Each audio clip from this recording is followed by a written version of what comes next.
Hai guys, kembali lagi di Info Jenius Channel. Hari ini kita akan membahas 5 rumah sakit angker yang ada di Indonesia.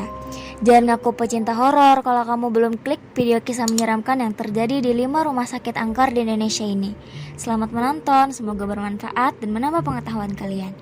Nah, sebelum ke video ini, jangan lupa klik tombol subscribe dan aktifkan loncengnya.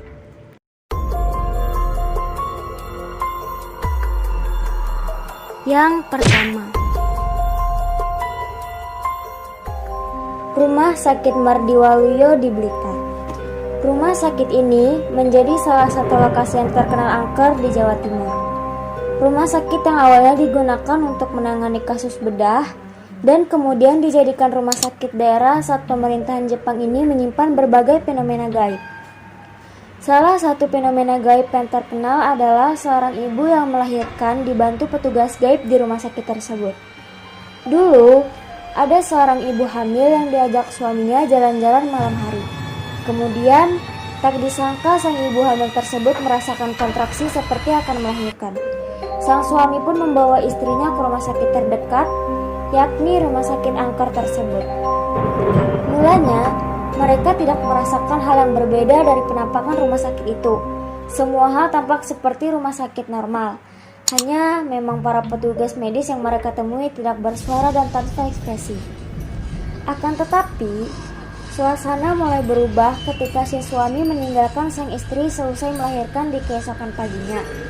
Saat pagi sekitar pukul 5 WIB, penampakan rumah sakit itu sudah berbeda dibandingkan malam sebelumnya. Penampakan rumah sakit menjadi seperti sebuah rumah sakit yang terbengkalai.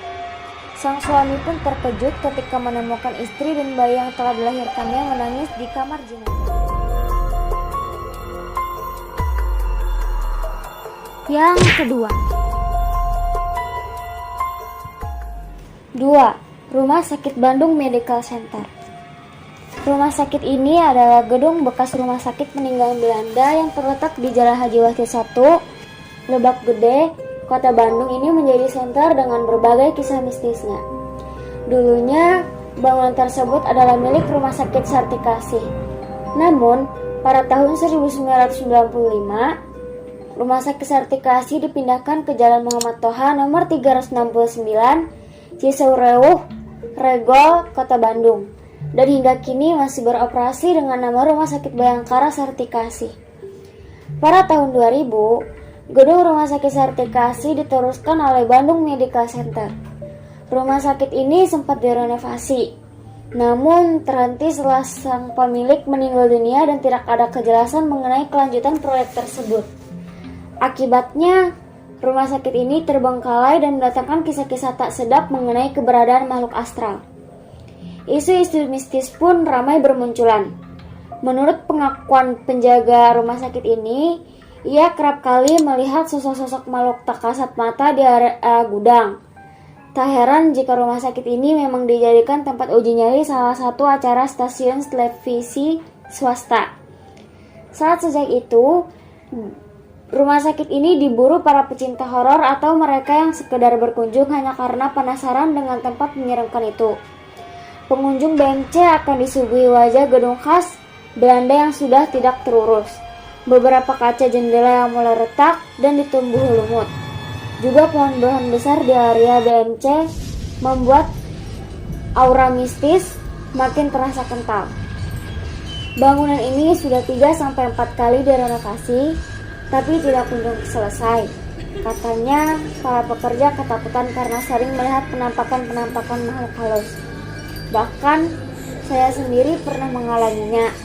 Saat saya sedang berjaga di malam Senin, tubuh saya terasa berat seperti ada yang mendorong masuk dalam, ucap penjaga gedung rumah sakit tersebut.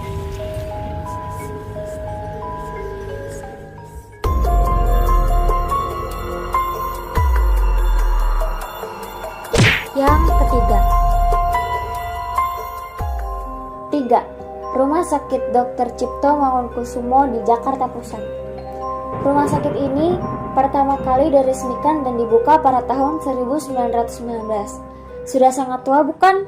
Nyatanya, hal itu selaras dengan sangat banyaknya pengalaman mistis di tempat ini. Salah satunya berasal dari seorang mahasiswi bernama Romli. Pada suatu malam, ia tengah berjalan pulang menuju rumahnya. Namun di tengah perjalanan, ia melihat segerombolan orang tengah berkumpul di pinggir jalan. Ia pun lantas menghampiri gerombolan tersebut. Nah, ternyata orang-orang di sana berkumpul lantaran tengah membantu seorang korban kecelakaan. Romli pun lantas menyadari bahwa korban tersebut adalah teman sekampusnya. Dengan bergegas, ia menolong temannya tersebut dan membawa ke rumah sakit terdekat dengan bantuan warga sekitar. Kebetulan, rumah sakit terdekat dengan lokasi kejadian pada waktu itu adalah Rumah Sakit Dr. Cipto Mangunkusumo, sehingga Romli pun membawa temannya untuk berobat ke rumah sakit tersebut. Sesampainya di rumah sakit, teman Romli langsung mendapatkan perawatan intensif. Romli pun mencoba untuk menghubungi kedua orang tua temannya. Namun, ternyata kedua orang tua temannya itu tengah berada di luar kota dan baru bisa tiba di rumah sakit pada esok pagi. Romli pun dimintai tolong oleh kedua orang tuanya temannya agar menjaga temannya itu hingga besok pagi tiba. Setelah mengiyakan, Romli kemudian meminta izin kepada kedua orang tuanya untuk dapat menemani temannya yang tengah terbaring lemas di rumah sakit tersebut. Setelah itu, ia pun pergi menuju ruang di mana temannya tengah mendapatkan perawatan. Waktu telah menunjukkan pukul 23.30, suasana rumah sakit pun begitu sepi. Romli yang sedari tadi berusaha untuk tidur, tetap saja terjaga, lantaran masih syok dengan kejadian yang dialami oleh temannya. Akhirnya ia pun memutuskan untuk membeli segelas kopi guna menghilangkan rasa bosan menunggu kantuk-kantuk ujung tiba. Ia kemudian bertanya lokasi kantin kepada seorang perawat yang kebetulan ditemuinya di salah satu lorong rumah sakit tersebut. Namun, alih-alih mendapat petunjuk, Romli malah bingung karena penjelasan dari perawat yang sedikit tidak jelas. Akhirnya, ia pun memutuskan untuk menggunakan instingnya demi mendapatkan segelas kopi. Nah, ketika di tengah jalan, di lorong yang gelap, ia mencium aroma obat-obatan yang sangat menyengat. Selang beberapa menit, ia pun mendengar suara aneh seperti orang yang tengah berbisik suara tersebut di depannya. Anehnya, ketika Romli memasuki bangsal di mana sumber suara tersebut berasal, suara aneh itu malah menghilang. Romli pun melihat sekelilingnya yang tampak sangat berantakan. Kemudian, pandangan Romli diarahkan ke sebuah meja yang terletak di sudut ruangan.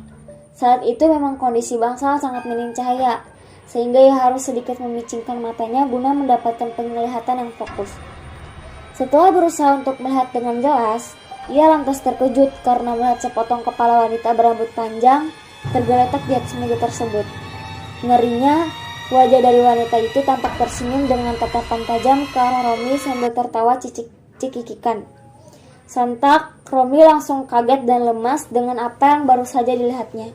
Ia pun bergegas keluar dari ruangan tersebut dengan tergesa-gesa. Namun, baru saja sampai di depan bangsal, ia terjatuh lantaran tersandung sesuatu.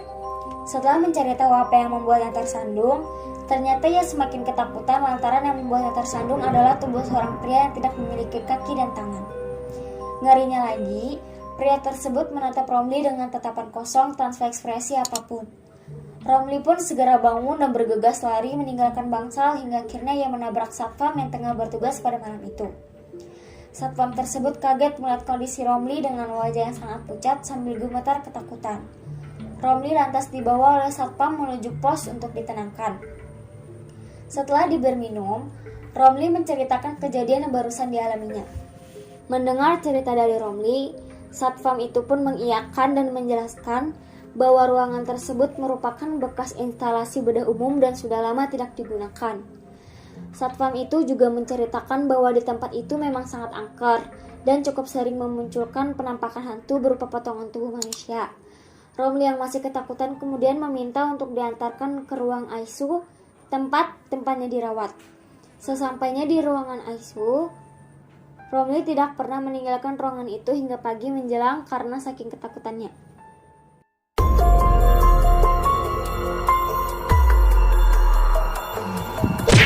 Yang keempat, Rumah Sakit Darmo di Surabaya. Rumah Sakit Darmo adalah salah satu rumah sakit paling tua di Surabaya. Bahkan dibangun sejak zaman penjajahan Belanda di tahun 1898. Rumah sakit ini adalah saksi pertempuran arek-arek Surabaya yang berjuang melawan pasukan sekutu yang mulai memasuki kawasan Surabaya pasca proklamasi dikumandangkan. Usia yang cukup tua dan kerap dijadikan sebagai lokasi perang membuat tempat ini menjadi angker. Para perawat dan dokter yang bekerja di sini kerap sekali mendengar suara rintihan orang menangis kesakitan. Bahkan yang paling parah, sering ada penampakan suster yang tidak menapak tanah, melayang di udara dan berjalan ke arah yang gelap. Rumah Sakit Darmo yang terletak di Surabaya bisa dikatakan sangat angker. Korbannya bukan hanya pasien, tapi juga para dokter dan perawat di sana. Suara-suara aneh yang bikin merinding sering terdengar di malam hari seperti jeritan, tangisan, dan lain-lain. Bahkan ada beberapa dokter dan perawat yang pernah melihat penampakan suster yang melayang, bukan suster ngesot. Beberapa penampakan hantu lain juga kadang terlihat. Ya, memang rumah sakit ini memang terkenal angker. Pantas saja jika banyak yang menyebut Rumah Sakit Darmo sebagai salah satu rumah sakit horor di Indonesia.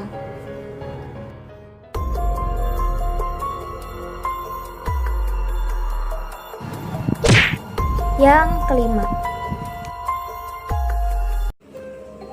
Yang terakhir, Rumah Sakit Immanuel di Bandung.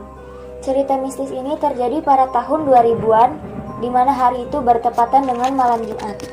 Salah seorang pasien bernama Ibu Eni saat itu sedang melakukan proses persalinan di Rumah Sakit Immanuel.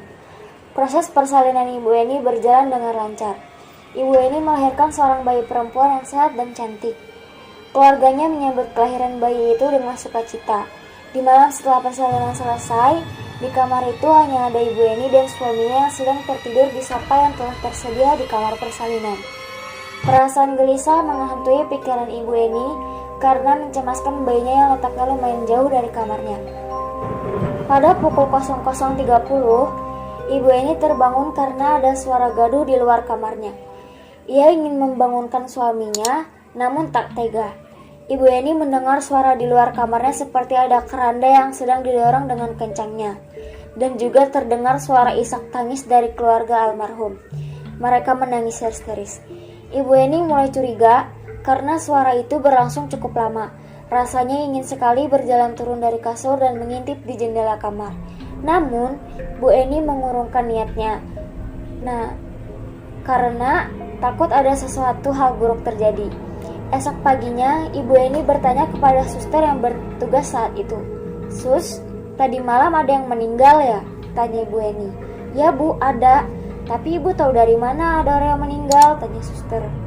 "Tadi saya mendengar keranda melewati ruangan ini. Isak tangis keluarga pun terdengar," jawab Ibu Eni. "Hah? Ibu nggak salah dengar. Memang tadi malam ada yang meninggal tapi nggak lewat sini Bu. Yang meninggal langsung dibawa ke kamar jenazah yang juga tidak melewati ruangan ini," jelas suster itu. Ibu Eni pun langsung terdiam mendengarnya. Suara itu pun terdengar selama 2 hari 2 malam.